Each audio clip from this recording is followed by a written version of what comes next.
Гэртээ 18 жилийн өмнө 2007 онд Ми8-ийн осол гэх аимшигт ослоор онцгой байдлын ерөнхий газар 15 албаагчаа Монголын ард түмэн Баатарл хөвгүүд хайнасыг алдсан аимшигт осол гарч байлаа.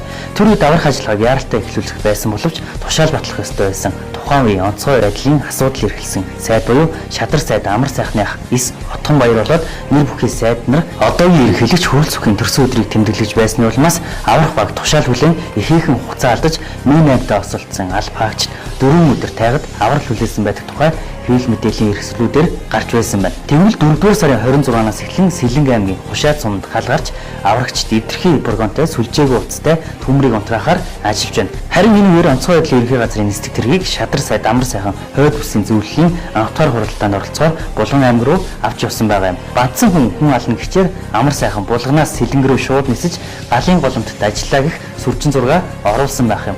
Аврагчид нь тэр доор эвдэрхий машин сүлжээгүй уцтай гал руу орж байхад сайд нь тэр дээр зураг авахлах гэж нисдэг тэрэгтэй сансрын холбоотой явж явах нь зүйд нийцгүй. Ер нь Амар сайхан сайд тэр нисдэг тэрэнд ямар новшоо хийж байгаа юм бэ? Түүний оронд мэргэжлийн хүн дээрээс хараад цагийн байдлаа зөвнөлж оновчтой шийдвэр гарах ёстой байлтай. Тэр аврагчдаа өглөрөө түлхчээд араас нь байр өгөө сууж байдаг жишгээ хизээ болох вэ? Одоо хариуцлага нэгтэг тооцдог болъё.